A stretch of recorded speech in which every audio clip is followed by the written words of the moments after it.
Hello, namaskar, and a warm welcome to everybody to the Dee Show. Well, I'm Dr. Dee, and I'm here with my cup of tea to once again inspire and motivate each one of you, whoever is joining from across the country or across the world. Thank you for making the time and your continued support. It is a pleasure to be here to share my learnings and bring in inspirational leaders who have lots to share from the challenges that they have faced in their life. Ahead of the holiday season, I thought what could be a perfect way to end 2022 by bringing in someone who has global sales leadership approach and also is a certified retirement planner, an author in the making, as well as a very dear friend and an excellent human being. Somebody who values time and always invests in time strategies and spreads the word around the world. My dear friends, sales as a profession is highly competitive. And to beat the challenges in that game, we need somebody who's lived it and actually had a sip of water along with sales strategy in every minute of the day. With 3 decades of experience, my guest today is going to shed some light on what has been and where are we headed and how can we better ourselves but align our goals for 2023. Isn't that what we all want? So without any further ado, allow me to bring in on the Dee Show none other than Dave Buck. So I'm going to bring him in with a round of applause. Hi, Dave. Welcome to the Dee Show. Good afternoon and good morning, or good evening and good morning to you, depending on where you live. It's such an honor to be here. Thank you so much for the invitation. Grateful and honored to join you today. Thank you, Dave. Thank you for making the time. I know it's a very comfortable time for me, but an uncomfortable time for you. And I'm going to be forcing a lot of Americans to wake up early in the morning. But I think you would be just the right person on the Dee Show to help me do a fantastic season 2 culmination for this year. Well, again, honored for that. 2022 has obviously been a very, very eventful year. I'm excited about what 2023 is going to bring. And so thanks for letting me end 2022 in a great note and kick us off into a great new year. And as you can see, I have a few regulars on my show, some of them friends, some of them families, and they are here already at 6 p.m. sharp to welcome you all. So as the audience size grows and the queries start coming in, I'm going to capitalize on the minutes that I have with you, exclusive time, and ask you that when we talk about sales, oh my God, it has been always so competitive. And in India, we feel that it's easier for the white Americans who are sitting in the West. Tell me a little about your experience because you spent more than 25 years. Is that correct? Yeah, more than 25 years, and salespeople can be looked at as lawyers, and that could be a negative thing too.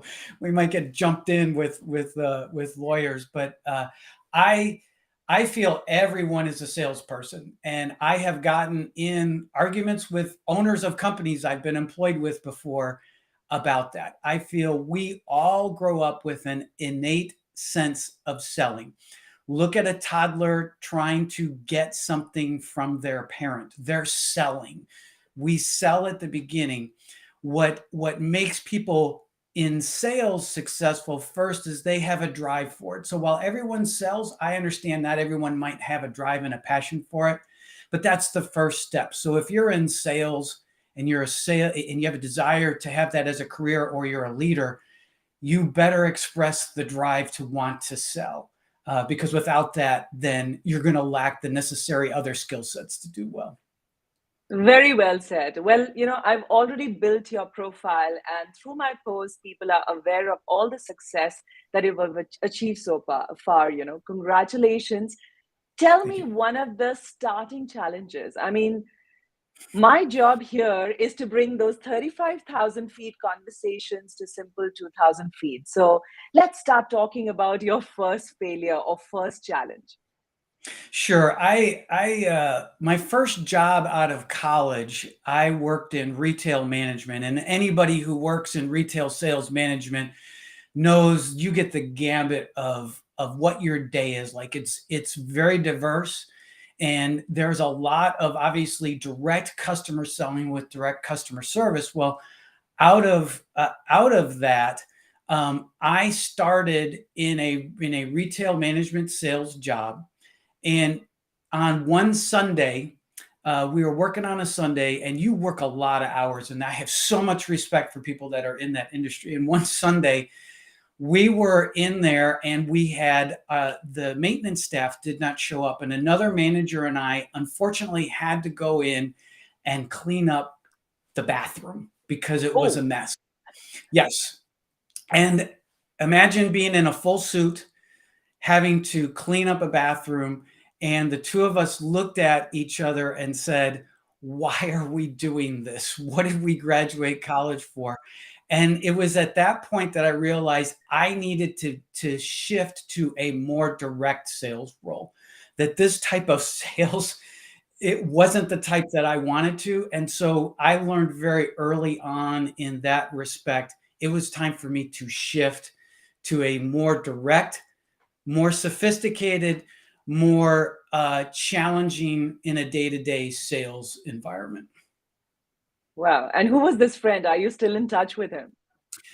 Kind of, we touch base on social media. He is no longer in that. Also, he left and went into a more direct selling role himself, and so he lives in a world of more traditional sales, not having to worry about all the other aspects that come with retail management. Thank you for sharing that. And nobody really, you're the first leader who spoke so uninhibitedly about cleaning toilets. But I Yes. think a lot of sales leaders who might have started their journey very humbly, very small, might just relate to this. Dave, you worked with a few organizations, and in sales, there is a fallacy or a perception that the faster you change jobs, the more successful you will be. And I often have these conversations. A lot of youngsters who come to me for mentoring, they ask me these questions. What, in your opinion, should be the way for sales career progression? I believe it's important to develop a solid foundation. And I'm not saying you can't get a solid foundation by shifting job to job to job. However, my advice, particularly to salespeople, is find a way. If you're working for a company that values you and you value that company, learn from that environment that you're in. You're going to get all the necessary things like understanding the customer service aspect, building a broad knowledge base, and then also understanding how do you pitch with empathy. And what I mean by that is it is so easy. I have been so guilty of this in my sales career of jumping in and pitching my product and not paying attention to the audience on the other side.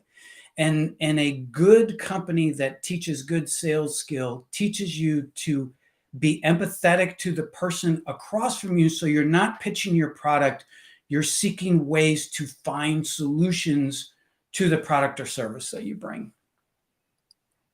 Very, very well encapsulated. So when we talk about, moving up in a sales career, in your opinion, what happens usually when you are somewhere in the mid sales career? And a lot of people that I encounter and talk to, they feel stagnated. Why does that happen, Dave? And how can we navigate that, especially when you're about 12 to 15 years of service? In India, it No, happens soon around 10 years. that's a great question, and I think you need to look at any organization, but particularly in sales, think of it as a triangle. Is that as we in sales, we start at the bottom of the triangle, so there's a lot of room for growth. As you move up in positions, particularly when you add the leadership element to things, the triangle gets more narrower and there's less opportunity. So what I found in my career is I've always felt that there are plenty of other better pure salespeople out there, meaning people who can present themselves really, really well and better than I do. I've had people above me and people below me. what I feel that helped distinguish me in my sales career was I was going to be better prepared than any other salesperson.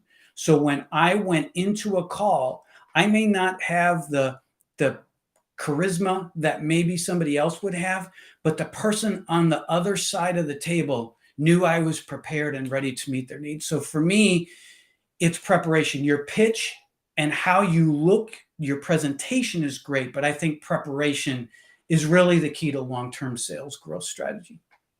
Very, very well defined. Preparation is key. And we already have the live questions pouring in. Thank you, Manav. Thank you for joining us again. I know you were here the last time, and thank you for making the time. Should sales strategy change often with the passage of time? So two aspects to that. That's a great question, by the way. I think, first of all, on the passage of time, never change who you are. You have certain fundamentals that define you as a person. So find those positive fundamentals and let them stick with you forever, because that develops your relationship on the other side of the table. What should change over time is your approach to sales, because everything's modernized. Look at how I look at when I first started my sales career. I didn't even have a cell phone. So that tells you how old I am. Basically, I drove from client to client, and I stopped at payphones to check on either voicemails or other aspects. Think of that today now, where we're navigating across the globe on this electronic format. So you have to modernize. So your base fundamentals of who you are as a person, figure that out. That's timeless. And then adapt to the changes and this wonderful technology that you have to do your job well. Fantastic. I'm sure Manav is going to benefit from those insights. Well, we are receiving a lot of validation from so many people who are joining us. We are warming up, guys, and Asha Patial wants to ask, what are your thoughts why people are getting pains becoming good salespeople and representative?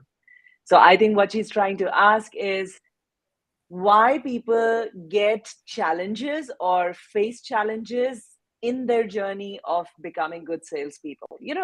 Very often, Dave, when I'm there as a motivational speaker with young audience, all they want to do is they feel, ma'am, we want to choose sales as a career because it's easy. You don't really need too many qualifications.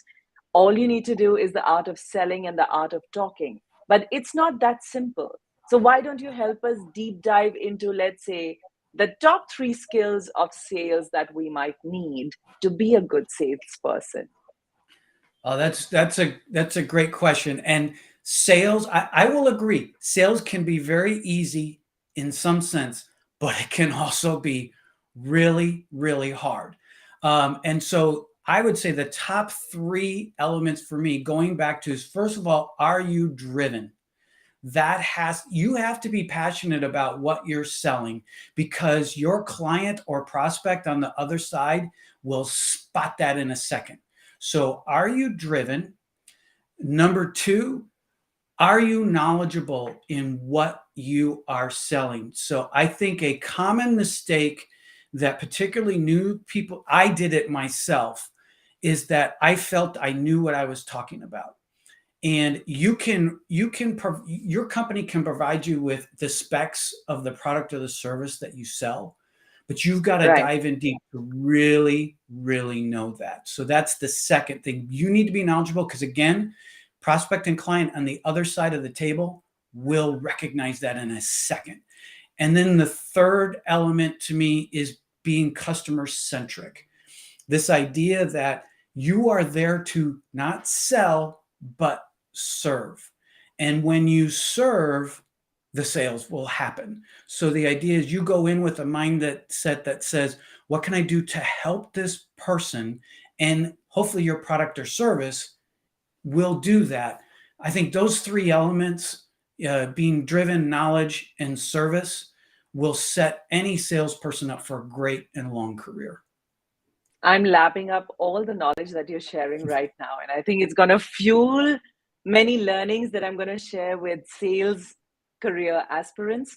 We have Apurva Sawant asking us how to collect prospects before making sales calls. I think it's a very interesting question. How do you do it in the West? So, what you would prefer, and the best thing that I try to do right now is to proactively provide content. So I am a big proponent of LinkedIn. It's really my platform of choice, and it's about putting content out there yourself to show you are a thought leader and a subject matter expert.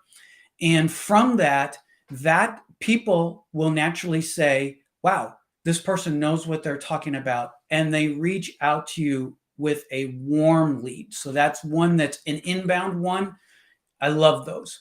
However, you normally are not able to build up a sales pipeline or funnel through just inbound and warm leads. So the second aspect is when you communicate with somebody, spend time. I think blanket emails are fine. Email marketing is fine. I'm not saying not to do that. But if you want to spend time and you've got a list, identify who are my top 50 clients, invest time knowing what they do, where they hang out, what interests them professionally and personally. And when you begin to reach out to those prospects, weave that into the conversations, because I don't know about anyone in sales can spot a sales marketing email from a mile away. And I do it. And I Yes. use those as ways not to market the other way. So it takes an investment of time to find those personal aspects to be able to then do that. Well, you're making it sound so simple, but I'm pretty sure it takes a lot of skill sets of coordination and faculties of coordination. I think that you need to have a very high cognitive intelligence to be a good sales leader. What are your thoughts on that? Yes, I think because there's so many facets to it. You are a pitch person, but you're also a problem solver.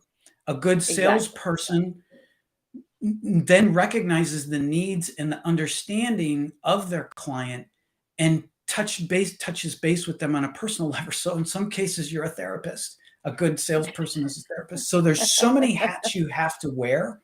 So I think that in those elements of things, it makes you a well-rounded salesperson. Well, my mom is asking you, do you think patience is crucial for a salesperson? Just earlier in the day, today, entire day, I've been getting a lot of patience advice from her. So I think that's what the theme is today. That's a very astute question from Dr. Dolly. So thank you for asking that. And yes, and it's one of my worst Achilles heel as a salesperson, because it is something you have to learn. Remember, you're interrupting the flow of your client in some way. Now, again, they might need your service or product immediately. Great. But I can tell you that's a small percentage of what your sales life is like. And one thing salespeople do is once the client engages and they say, yes, I will take your product or service, your job just begins, because then you have to manage delivering that product or service, handling any issues that are going to come. Because as a salesperson, I always joke, you have to either catch the arrows or dodge the bullets, because you represent your company. And so when something goes wrong, guess what? If it's a product, you don't get to blame the engineers for the poorly designed product. If it's a service, you don't get to blame the marketing department for not. You own it. And so as a salesperson, you have to be prepared to get everything. And so patience with not only your client, but your internal stakeholder partners is critical. Very, very critical and crucial. I have a good question coming in from Poonam Patial. She's asking how to have work-life balance when you're looking to sales. So work-life balance for sales, and most of the sales leaders that I've seen, especially in the C-suite, Dave, they live a jet-setting life here in India, and they barely have time, but that also shows on their health at some point in their career. How have you managed it? So I'm a big proponent of the term work-life balance, but let me define that from a Dave Buck perspective a second. Work-life balance is not finding equilibrium. It's not the perfect time. 50% of your time is personal and 50% of your time is business. Work-life balance to me is flexibility. It's being able to switch quickly between the personal and the professional and invest the right time at the right moments. So there are times in your life when the job is going to be all encompassing and you need to have the flexibility to tell your family, hey, for the next 2 weeks, I have to be all in on the job because of whatever's happening. Then flip side, you have to build enough trust and credibility with your employer to be able to say, I'm entering a season for the next week or so where I need to focus on my family for whatever reason. So the job of a salesperson is to be able to build in enough flexibility to say, I'm going to be all in with this customer. And then once you either secure that sale or that particular project, is to then take care of yourself personally for a little bit before you dive back in on the execution of it. So it's flexibility. Work-life balance to me is finding the right flexibility where you can jump into personal and professional. Excellent. We have Vishal here asking you, sir, in large organizations, sales and servicing are completely disengaged. What is best model as per you? So that is so true. And what we term sometimes in the United States, silos or walls get put up between those two, and it becomes you lob insults over the proverbial or figurative wall about, well, customer service doesn't do a good job and those salespeople promise everything. I have found as a salesperson, and actually at one point in my career, I managed both the sales team and the service team. And that was a fun part of mine because I got to live and understand both worlds. I would say as a salesperson, invest time in talking to and getting to know customer service people and those who provide the service behind that. And particularly in a large company, because you may not get to know all, become friends with 1, 2, or 3 key people who, if something happens, they're your go-to person to say, I've got this special problem. Can you give it your attention to help us manage through that? So really, really important to me that you as a salesperson become friends with those people and they respect you in the service part of what you do. Wow, very well said. Having allies within the organization is so important to make sure that we don't lose the mix and the perfect harmony between sales and service. Beautiful. Well, Tushar here is asking us, I'm a salesperson. How should I start a sales call over the phone? I think he's looking for an example. So if it's cold calling, there's one aspect to it. So I'll address cold calling briefly. And I can tell you, be transparent, I hate cold calling, but it's necessary as a salesperson. And so if you're cold calling someone, a prospect directly, I think the first thing you need to do is ask for permission for their time, particularly if you're drawing in patience. I'll go back to Dr. Dolly's comment, patience and persistence. You need to be able to say, first of all, may I have a few moments of your time? And that better only be a few moments. Don't be thinking I've got a 30-minute call behind me. I think the first cold call aspect is to simply introduce yourself and gain permission for more time, whether that's now or later.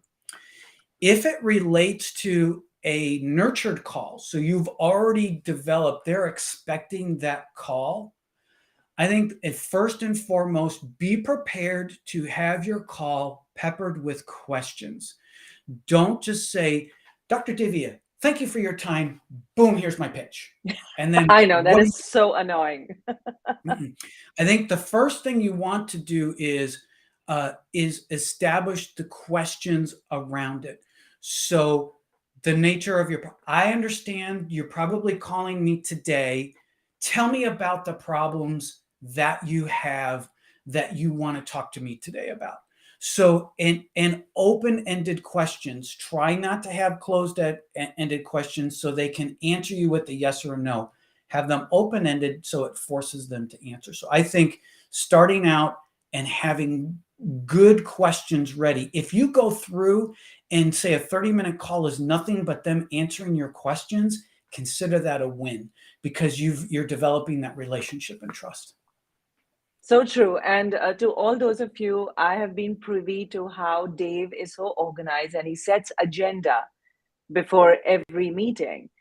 Dave, which is your preferred way of communicating? I've never asked you this. Do you like text, email, like written, or do you like calls? I am so old school pre-COVID. I prefer first face-to-face because there is something about energy and chemistry that you get when you're in the room with somebody. I can sense by body language, like if you say something and somebody's like, they lean back, it's like, okay, wait, got to reel that one back in. I prefer I prefer Zoom second because again, I get the better aspect of understanding what the person is doing. So it gradually moves down. You mentioned text. Texts are an amazing way to positively disrupt somebody. It's easy for somebody to ignore you on email. They don't have to answer the phone, but there is something about text where people feel compelled to answer. So if you need to get someone's attention and you have their text, I'm also going to say you have their permission because nothing can stop a prospect more than texting them without permission. But if you have their permission, a text is a great way to get their attention. So, quick question to you. In pre-pandemic, I remember reading this article from Harvard Business Review where they said it takes on an average 7, follow-up calls to get your sales done. In today, because pandemic has changed the game. What are you observing about people? Because I'm finding a lot of difficulty with mindsets of people, but how many follow-ups do you on an average have to do to get your sales done? So I would just say 7 is really too low. Stephen Covey talks about 9 times. That's closer. I actually found because I did last year a detailed study on this, and it's double digits now. Think a Wow. dozen. Think a dozen. Now, part of my problem is that I'm a persistent salesperson. So I have I'm going to borrow this from an old company owner of mine. He used to say in the United States, there's a thing called a restraining order. Like if Yes. somebody doesn't, so he would say either you get the sale or you get a restraining order against you. So I am pretty persistent in that I want an answer one way or the other. Even if you tell me no, I now have my answer and I get to move on. That's a little too extreme. I'm not A saying closure. We need everyone would do that. closure. Right. But I think what you need to do is you need to communicate. So many times the formula is I know, I see it coming a mile away. I get an email and I'm going to get 2 more emails and then they're going to stop communicating with me. And usually the third email is something like, I've tried a couple times and, please let me know if you're interested. It's going to take more than that. And so I actually look at it to say, I'm going to be in the double digits. I'm going to be 10 to 11 communications. And then I figure about that time, if you're not responding to me, I may move on, but I may put a tickler out there for 90 days to check back in with you. That is very persistent. And I think that we can have some very meaningful takeaways. I have so much to talk to you, but I'm still stuck on sales questions and I can't ignore all the live questions which are coming in. Sunita is saying, can you elaborate on sales process? Now, I know we can spend 60 minutes on sales process, but in the new normal, if you can just give me step 1, step 2, how would you say, or how would you summarize it? So I would say that the sales process is either, and to start with, is either you receiving inbound lead, again, the preferable way is the company that you either work for, or if you're independent, you're doing stuff for customers to reach out to you. But if you get an inbound lead or an outbound lead, that's the first step. So I've got now this potential in front of me. The second step in the process before your pitch, even if it's a specific product or services, is to reach out to the client and understand their needs by asking a series of questions. I can't tell you what those questions are because it's industry and specific, but what are the key questions that you need to ask? Once you identify those questions, hopefully you've weaved your pitch into that process. So by the time you're answering the questions, you've been able to affirm our product or service does that. Then you get into the official understanding who the decision maker is. So is the person sitting across from you the true decision maker? And that's something that I'm like, oh, they're really interested. Well, great. Their boss makes the decision and their boss doesn't care. So once you've identified that you've got a successful pitch, you've identified the decision maker, then you nurture till decision. And nurture is providing subsequent information, not have you made a decision yet? It's something like, hey, here's a benefit of our product or service, or I notice your company just posted this particular article. Do you know our product or service solves that problem? Then, great, you get the sale. Then it becomes managing the product or service through the pipeline to delivery. And then afterwards, nurturing customer satisfaction after delivery and planting the seeds for the next use of that product or service. Very beautifully explained. And I think a lot of people feel that in the sales process, once the sale is done, we are sorted. But I'm sure in few minutes, we are going to talk about how best to manage a post-sales scenario.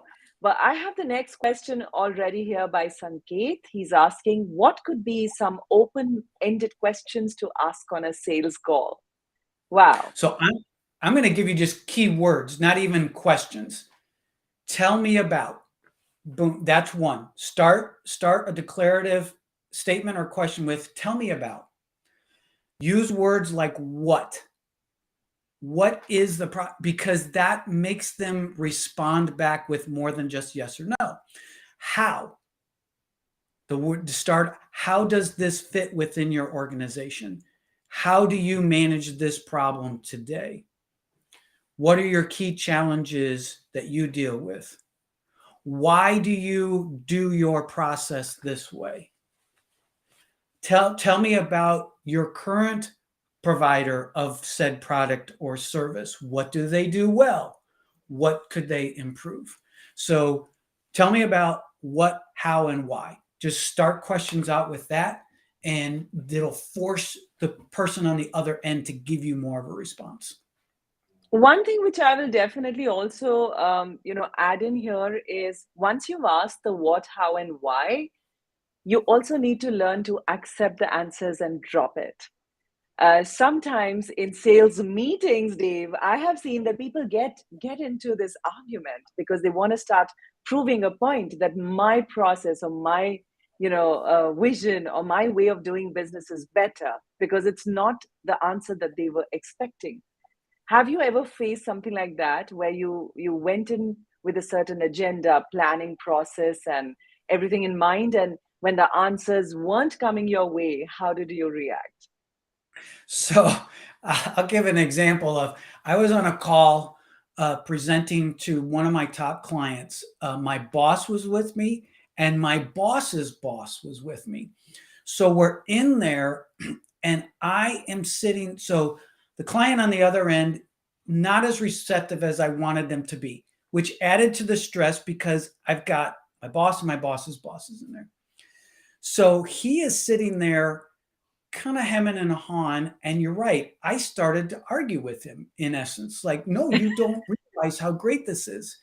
It is the one and only time I had got kicked under the table by my boss's boss. He kicked me under the table.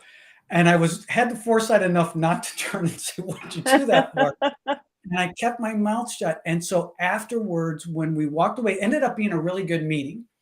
When we walked away, the vice president said to me, "Do you know why I did that?" And I said, "No, I don't know why." He says, "Because you didn't shut up. You didn't let him process and think about it a little bit. And when you almost talked yourself out of the sale." So to your point, if you find yourself arguing with the client, first of all, what you need to do is shut up for a second and let the client process, but then immediately get back into the open-ended questions. Tell me why you feel that way. What am I missing here what am I not articulating that you're not catching on to, or something to that effect? So anyways, that's a kind of uncover a little bit of Dave's bad sales experiences. That was one of them. No, we need to know all about it, but we have the next question, which is sort of relatable. So Vishal is, of course, a very senior sales leader. He is saying projecting future sales, and that's what organizations kill you for, right? Is what we find most difficult. How do you handle that? I mean, people are talking about 2023 sales goals already, and we are hearing a lot of news where it's going to be an economic depression for more than half of the world. So, what's your take? So, Vishal, great comment. And I think to anyone else who's in a leadership role that has to deal with salespeople, they'll know this is the biggest thing that salespeople whine about, is the establishing of future sales goals. Because, and no offense to anybody else who's not in a sales role, is that most of the time it's not salespeople making the sales goal. And so that frustrates salespeople. The process that I always do when I establish sales goal and as a sales leader is to first establish and look at your existing client base. Do you have a satisfied client base? Do they like the product or service? And then what can we do to nurture and grow your existing client base? So you establish that bucket first. Then the second one is those clients you're nurturing that aren't customers yet that are high potential. And you rate those from on a 1 to 10 scale. 1, this is a low probability, to 10, this is a certainty. You add that bucket in there. Then you add the aspirational clients, those that you haven't reached out to yet, but the ones that you want to reach out to. So those become your good, better, best goals. Your good goals are nurturing your existing clients to the best of your ability. The better goal are the ones of bringing in new clients, and the best goals are going out there and getting a lot of new clients. The better goal, the good, better, best, the better goal should be the goal that you set as a team. And that's the internal sales pitch salespeople need to give to their leadership.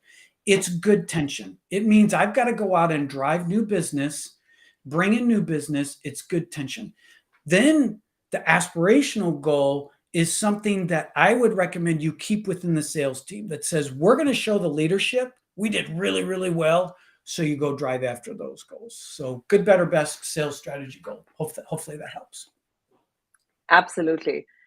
Colonel is asking, managing time is an extra task at hand, and that adds to stress. How to deal with it? Well, clearly, I'm putting him under a lot of stress. The one thing I tell people in time management is you have to invest time to make your time use better. So many people are reactive in the way they manage their time. Something comes in, I'll handle that, and then they move on. Flip the switch. You need to be proactive in how you manage your time.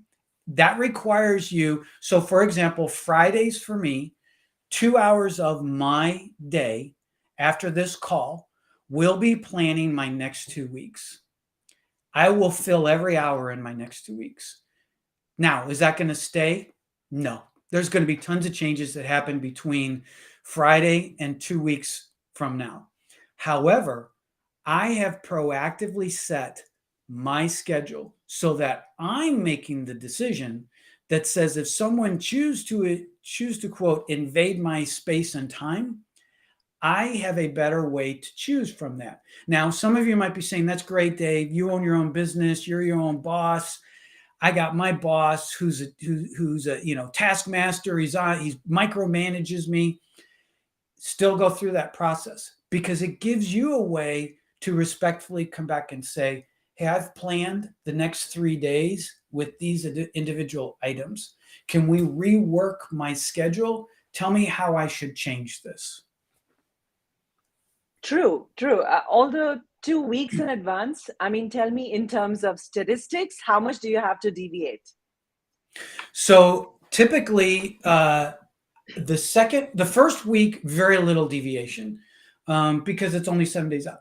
2 weeks out, probably about 25% of my schedule gets changed, because you really find out once you fill in the time, really you find, wow, I was able to really work on that, because you're dedicated to that. And again, it allows you to negotiate. But yeah, probably for the average person, probably 30 to 40% of that schedule is going to be changed. But again, you're then having proactive discussions with other people. Why should you make me change my time, versus you saying, all right, now I gotta figure out what to do with the rest of what I was going to do. And just to let everybody know, while you do this, you have to make time to actually put these entries in your calendar. Because in India, Yes. people say, oh, you know what? I love planning, I love organizing, but I don't have time to make the entries. And then we have this amazing concept about personal assistant who actually makes the entries for you. And God forbid if she or he is unwell or has taken a day off. So organizing, before we answer this question, I'm going to take this one because it's related. Rawat's Vlogs on YouTube is listening to us, and he's asking, how can I get organized? So I think the question is related. Why don't you deep dive into how can we get organized? So there's 3 aspects that I feel there are with organization. First of all is just general organization. How quickly can you get at the things that are around you? So I'm going to give 2 examples. You can kind of see behind me, I try to be organized. My wife, if you go in her office and she's listening, she knows what's coming. It's a little less organized. However, if you were to ask either one of us who can find something quickly in our office, she can. She's a superpower of hers. So for me, how quickly can you get at things around you? If you can't find them, you need to stop and organize that. So general organization is first. The second aspect on organization to me is calendar management, going back to the calendar. That is, to me, the calendar is the number one time management tool we all have, and it's readily accessible. If you have an email address, 98% of email providers provide a calendar function with that. Start to use the calendar. It's so important. And then the third aspect around organization is, again, the proactiveness. You proactively anticipating, number one, by filling your calendar out, but number two, by having an answer ready when someone comes to interrupt you. And interruptions are natural things. What's the compelling reason for them to interrupt you? And what steps are you doing, if you can, to protect your time? So let's go back to a salesperson, for example. If you're going to dedicate the next 2 hours to prospecting clients, whether that's making phone calls, doing emails, or whatever, negotiate that protected time with everyone around you so you can focus that. And that applies if you're in marketing, if you're an engineer or whatever. Whenever you go to dedicate time, negotiate it around you so that you can focus on what you're doing. So Rawat's Vlogs is also asking us, how can I showcase time management skills in an interview? And today, as we are seeing the new normal, a lot of lateral hires and recruitments are going on. Yes, Dave. No, that's great. A great comment. I think, first of all, so my theory of time management is around an acronym called PEC or PEC. preparation, execution, and control. So the first aspect is an interview starts on the preparation. If it's a job interview or if it's a client interview, you have beforehand let them know what the agenda is, confirm that they are in agreement with that agenda, show up beforehand, don't show up on time, show up beforehand. And then during the interview, you're disciplined. So as you execute against that agenda. You're honoring their time as well as yours. So make sure that you can get done what you needed to get done in the time. That's your control. So the execution aspect is executing against your agenda. Controlling is doing what you're doing in the time that you allotted. And then the last aspect is clear, concise follow-up. Thank them, give a summary of what happened during that interview in that time frame, address any follow-ups, whether yours or theirs, and then put that follow-up as a task so you know you follow up before the time frame that's been allotted or agreed to. Poonam is appreciating your guidance, Dave. And this is great when we are talking about so much experience that somebody like you brings to the table. We all need validations. And thank you, Poonam. I'm going to come back to your question, which I skipped earlier.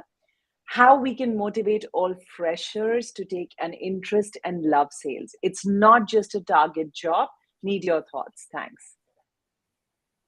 Well, I'll go back to everyone's a salesperson. And your energy and enthusiasm as a salesperson will come across as long as it's sincere. If your energy is tied to only getting the sale, you will not succeed. So for anyone who's either considering a career in sales or someone on the other side who deals with salespeople all the time, I felt it's always strong to get trust out of a client. That was one of my benefits. I prepared really well. My clients trusted and trust me. They know once they get to know me well enough, either I will address the issue or the challenge if it comes up, or I have their back, that I have their best interest in mind. Sometimes that puts you in conflict with your own employer, because I have done times where I've told my employer, we can't do this deal. It's not in the right interest of our client. We are doing a disservice. So having the courage there, I think once you establish trust with your client, they will automatically love you as a salesperson, because they don't look at you as a salesperson. They look at you as a partner. So true. Partnership is what takes you places. And one thing which I have observed whenever I'm invited as a motivational speaker or a public speaker to present events, they bring in the partners, they talk about the sales goals, and then they say, boom, here are your targets. So it is something that organizations always do. But how you take that learning and that goal and percolate it, as simply as Dave is putting it, by building trust with your freshers and entry-level team, is where your leadership skills matter. Thank you for highlighting that. I'm pulling up some validations in between the questions that I'm asking. So this question is very, very pertinent and very common. Is marketing and sales one and the same thing, Dave? The short answer is no, but it should be. And the reason why I say that is too many times, again, silos or walls go up between sales and marketing. And it becomes the salespeople blame the marketing team for not developing a good enough pitch or process for them. The marketing team blames the sales team that they aren't going and using all the hard work that they did in their sales pitch. My recommendation is break that wall down. Sales and marketing should be the same thing. And what I mean by that is it should be looked at as a tight alliance between the two. Salespeople need to go and use the information your marketing team develops. Good marketing teams spend a lot of time and effort and money to understand the consumer, to understand the message that needs to be. You owe it as a salesperson to integrate that message.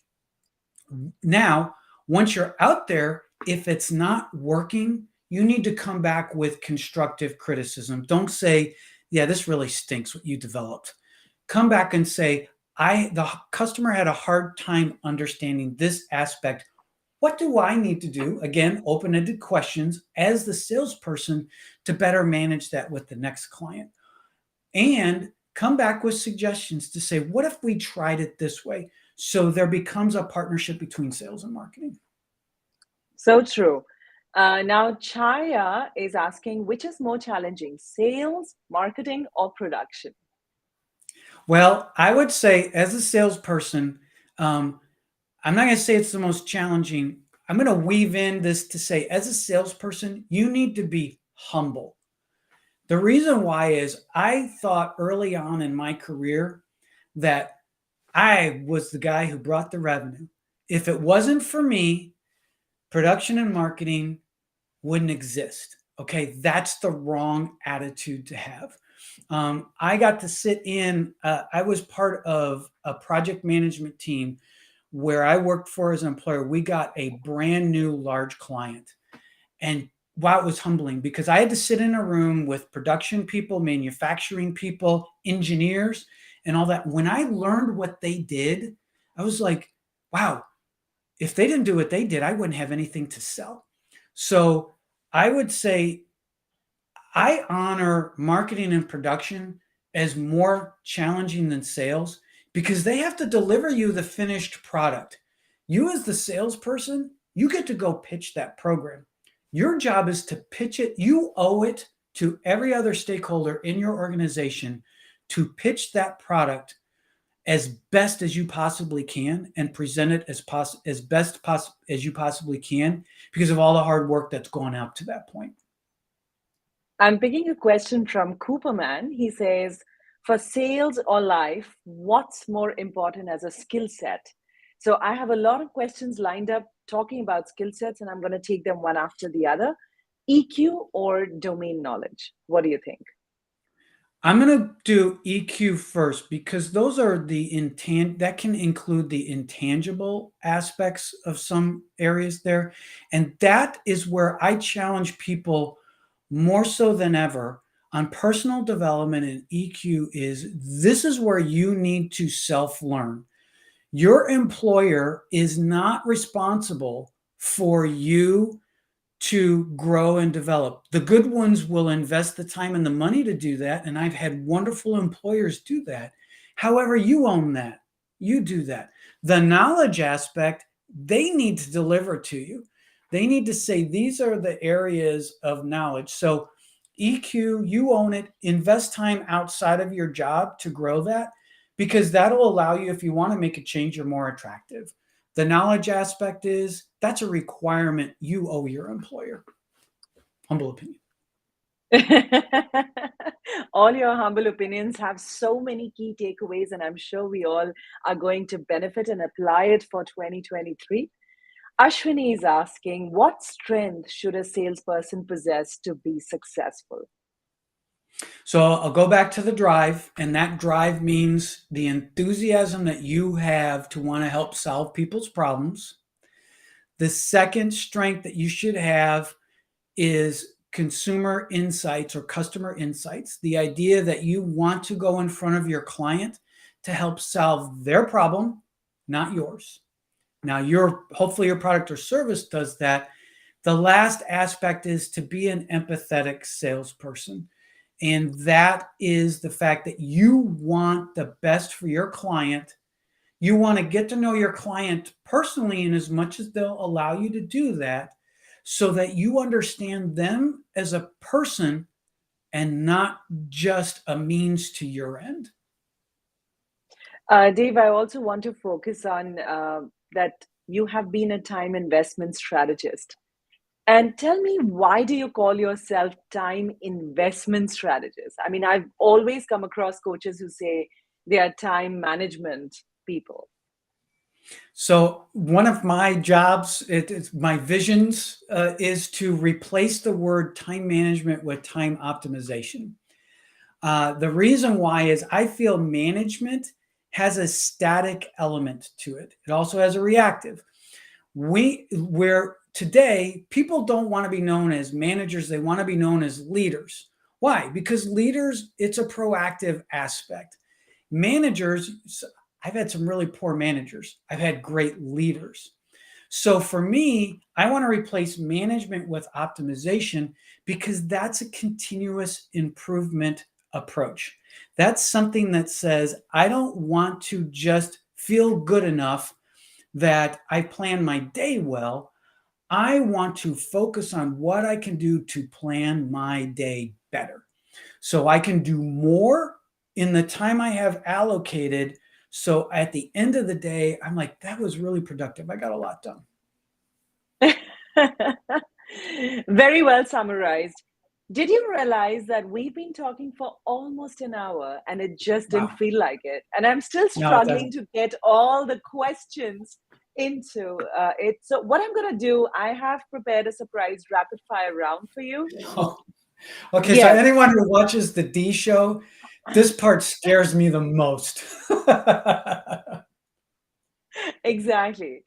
So, here's what I'm going to get started with. I'm not going to give you too much time to think. Please just whatever comes to your mind first, answer with that. And after that, Okay. we're going to have some conclusive questions to all our live audience. Thank you for sharing so much love. Stay there because I'm going to try and capture a lot of know how in the rapid fire. There you go, Dave. What is All right. important for you, spontaneity or planning? Planning for me. Which is your preferred holiday destination, mountains or beaches? Mountains. Who plays a more crucial part in your life, friends or family? Family with my wife being the top. That's nice. What is your idea of entertainment? Watching movies or outdoor activities? Outdoor. Preferred holiday destination, cruise or road trips? Oh, wow. That's a tough one. That's a tough one. I'm going to say road trip, but I love when you're pampered on a cruise, but I'm going to go with road trip. Do you love winters or summers? Summers, definitely. That's why I live in the southern United States. I don't have to deal with winters as much. As a global sales leader, you are doing so much more, and we're going to get to talk about briefly on the other roles that you're accomplishing in your life. But how do you de stress? Long walks or long drive? Long walks, but I love driving. And so I can do both, but I prefer a walk. Okay, given a choice, would you prefer spicy food or bland food? That's going to decide Oh, whether you're coming to spicy all the India. time. The hotter, the better. Spicy food. Your idea of romance, I should be asking Sue this, a candlelight dinner or a party? Oh, candlelight dinner. And your preferred vote of dressing, casual or formal? Casual all the way. Dave, would you rate yourself to be an extrovert or an introvert? So I am an introvert, but if I can go past the one sentence on that, I had someone tell me about this and I borrowed this. I am an introvert who starts the day with the gas tank full, so I have a lot of energy. But over the course of the day, the gas tank gets lower, and by the end of the day, I'm done with people and I need to recharge. Okay, that's pretty candid. Your idea of working out, gymming or brisk walking? I'm going to go brisk walk. Anything that involves aerobic. I love bicycling. I love cycling. And your preferred genre of movie, horror, comedy, or drama?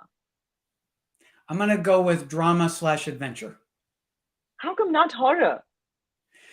No, No? I love Denzel Washington, the American actor, is my favorite actor. If anyone wants to look him up, you'll see why. You'll see my preferred movie genre by looking at Preferred this. movie. Okay. Ahead of this winter season, what's your preferred choice of poison? Sorry to say that again. Preferred choice of poison for your holidays, vodka, scotch, whiskey. What's your poison? So I am actually, and this is not a nod to India. It just becomes my. There is an India Pale Ale that is so any India Pale Ale. It's a more of a bitter beer is something that I will consume. So that's just put an India Pale Ale in front of me, a beer, and I'm good. Oh, wow, that's great. Now, my last question on rapid fires, which is the worst advice that you have ever got? Uh, the worst advice I ever got. I would say that I'll actually say, should you be in sales? I actually got that early on in my career because the salesperson, my sales leader at the time, tried to mold me in his image. And so, as a sales leader, don't mold people into your image, find what they do well and nurture that. And so I'm glad I didn't take that advice. RG wants to ask you what you like to do most. Ooh, I Maybe on I a relaxing day, not a Yeah, professional day, on on a a on a relaxing day. relaxing day. So I would say every day, early in the morning, too early for my wife. I like to get up early, but she whines about it. Love to go for a walk. I would say for me, walking in the woods in the mountains, nothing beats that. I love doing that. So Apurva agrees that this was a superb rapid fire. I love your answers, sir. Thank you, Apurva. We know Dave much better now. And we have Dolly here and so many other people because they want to talk about retirement. So, this is an inclusive show where we have a generational diversity, as you can see from the kind of questions that are coming to us. Let's touch upon retirement planning. You recently acquired your certification, and of course, in the US, you have to be a certified coach to be able Mhm. to be an advisor. We all are in an age, including myself. Now I'm at 40, I'm looking at retirement planning. So give us a few tips. So my approach, by the way, is I don't do financials. So I'm not the guy to come to tell you how to manage your money. We have a great a team that we work with here in the U.S. Sue and I personally. My deal is, what is your life going to be like? So if you choose to quote retire in the traditional sense that you want to take a step back from your professional career and more of your time becomes personal, what is your life like? And so you have to go through a series of really introspective questions to ask yourself for preparation. What's my career mindset? So, is a career important to you? Do you think it's really going to be important? Well, your retirement might be a lot different as a result because retirement doesn't mean you have to stop working. Retirement goes back to more flexibility. It's that work life balance. So, what's your career mindset? What's your retirement mindset? Do I like retirement? Is that attractive to me or is it not? So you have those two mindsets you have to battle. You also have to, there is a financial component. Do you believe that you have the finances to live a bit more flexible life, or does work necessitate having to be part of that? And then finally, the last two elements are, what's my lifestyle going to be like? Uh, is it an active lifestyle? Is it one where I want to travel a lot and do a lot of things? Or then finally, the last element is, what are my planned activities? Am I going to be social? Am I going to be more, tied activities tied more to family or my spouse? What's all that has to be navigated to develop a time optimization retirement process that gives you a life of meaning and purpose. Well, as you can see, that Dave gives a lot of importance to time, whether it is to do with your professional skill set or to have your vision on retirement. Dave, there's something that we can learn from you going forward into 2023. Asha is asking us, I want to know how to want are the three things which we need to have for happy well-being. Okay, so simple question for happy well-being, what are those three things? The first one is personal care. You need to take care of yourself. And what I mean by that is you need to try to get between 7 and 9 hours of sleep a night. Look at it saying 2/3 of my day I'm awake, a third of it I'm asleep. That type of sleep is good for your body. You also need to do some type of physical exertion or exercise to get your heart rate up, something to that effect that's outside of, because I sit in this chair a lot. And so I need to do things to do that. And then break up your routine during the day. So just don't do the same monotonous thing. So personal care is one. The second area I'd ask you to do is work on your focus. That is the biggest time management challenge people have. Internal and external focus. What am I doing to stop being bothered by what's going on? And then what am I doing to stop bothering myself internally? That's the second avenue, or the second, I think, important thing for a well-being. And the third thing, going back to work-life balance, including enough flexibility in your life. So I can be flexible and give the time and attention when it's needed to professional, and pivot when it's time and intensity on personal. On that note, how can we also take these three factors of happy well-being and align with 2023? So can you give us some tips about setting goals Sure. for 2023 in sync with these happy well-being mantras? Great. Yes. And I am a big goal planner. It is one of the tools that we use in my company is called the time management assessment. That tool asks people a variety of questions. And one of the things most people don't do is they don't set personal goals. They have professional goals that are tied to what their employer tells them. So personal goal planning is important, and there's a few aspects to personal goal planning. I'm a big fan of doing the ultimate goal. What's your purpose in life? Set your purpose statement. My purpose statement is I want to make my time feel more infinite as possible. So I'm going to do activities that make time expand more. So have that in place, set a purpose statement, then do what we call bucket list or aspirational goals. Goals like one of my goals is I want to hike the Grand Canyon in the United States from rim to rim. You start at one rim, you go down 6,000 elevation change, and you come back up 6,000 feet. I don't have a time frame set for that yet, but that's one of my aspirational goals that I look at. Then you have what are called annual goals, and those are the ones that then for like 2023, if you're a salesperson, an annual goal is meeting the sales goal that either you develop or it's given to you. Then you have what are called semi-annual goals, six months or goals that you want to accomplish in a particular time frame. And then finally, short-term goals, which constantly change. So weave all those into there, set those goals, and it'll help establish your well-being. So one quick question, because all these goals, should we write them down? Should we remember them? How do we manifest them? So I think the first aspect on your purpose goal and your bucket list goals, you can set those like Word document, any type, Google Doc, anything, put those on there, but give yourself a task to check those once a quarter. So they can sit out there.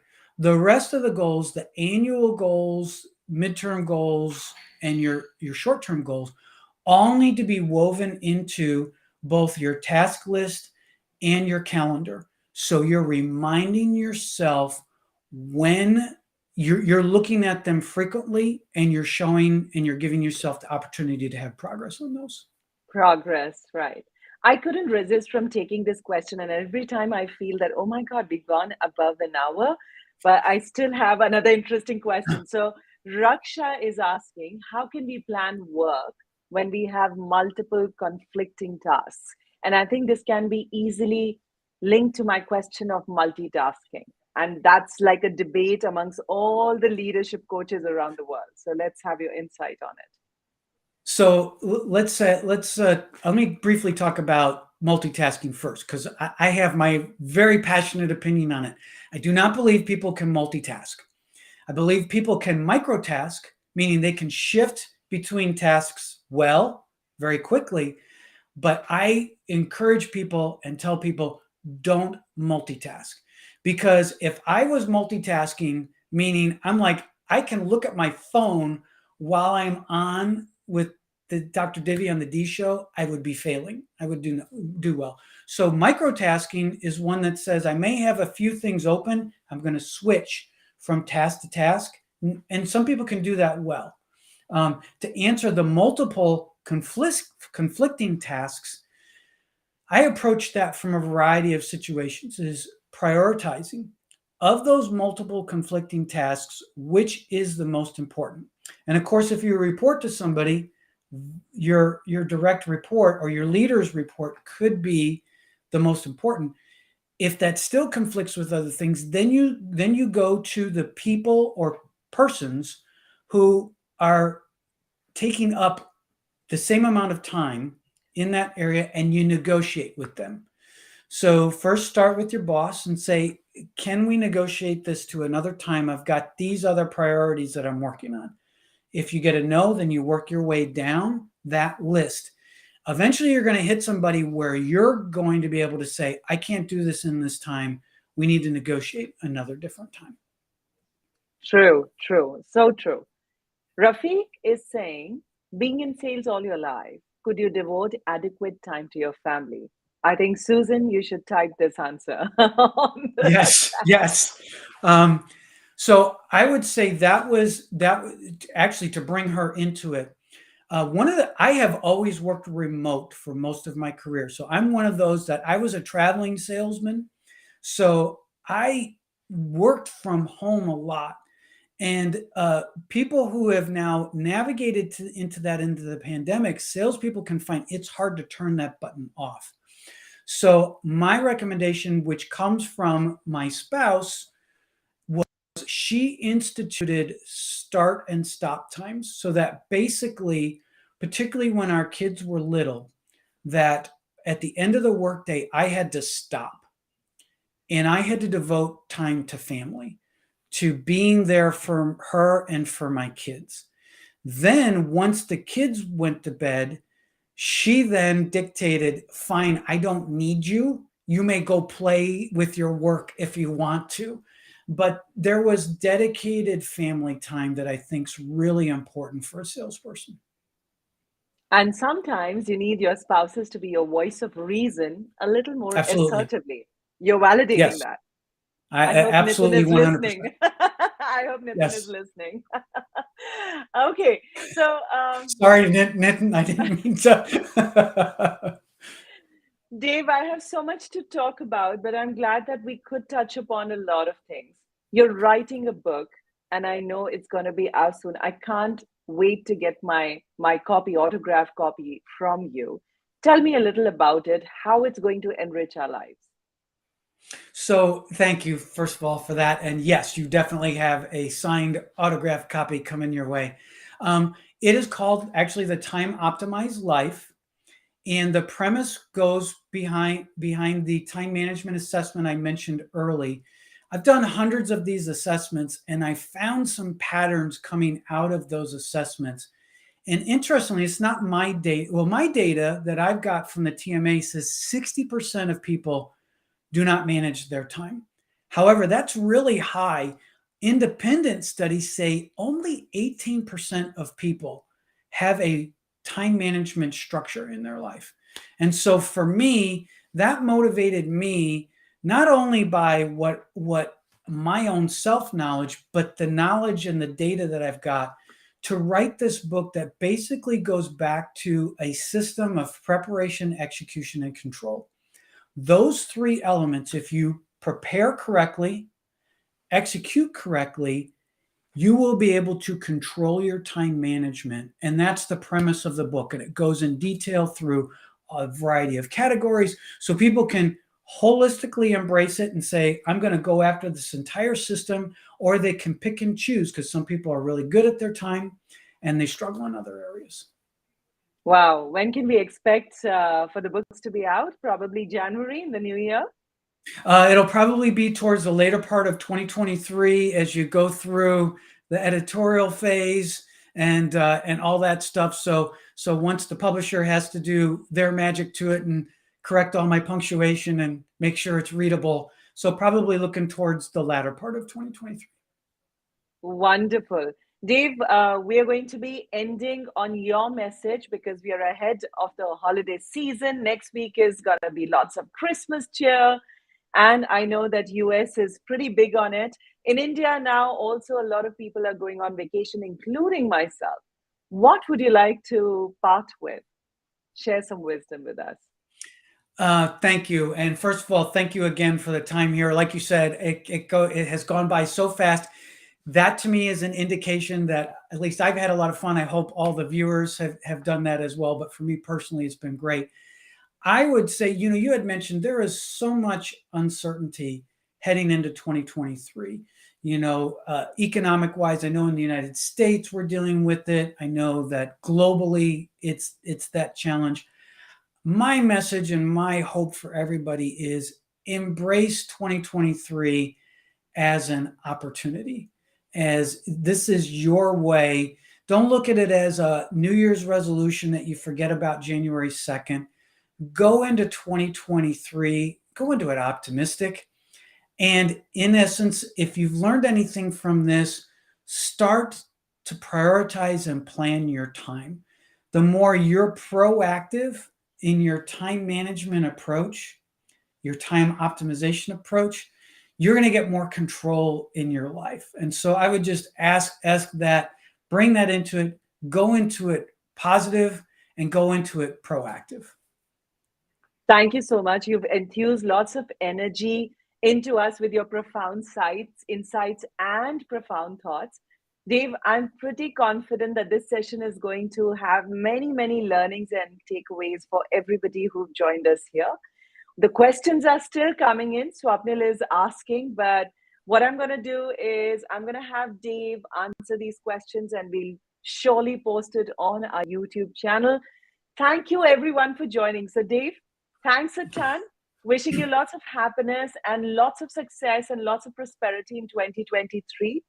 And with all the love that the audience have shown on us, hopefully in season 3, I should be able to bring you back in to unpack more of your challenging stories. We couldn't talk about any more challenges from your life, but all your learnings are going to come with us into the new year, and we are going to come back with new energies on the Dee Show. Oh, what an honor. Thank you so much. It's been great. Thank you to everybody for the engagement. Such a pleasure. And I would be happy to come back whenever you'd have me. Thank you, Dave. Take care. Have a good weekend. Bye-bye. Thank you, everyone, for all the love and the participation. This has meant a lot to me. Well, I'm Dr. Dee, and I'm going to sign off with a lot of happiness and success and good health for 2023. Wishes going out to one and all, across generations, across borders. Please stay tuned, be safe, connect with us. Dave is on LinkedIn and all other social platforms, and so am I.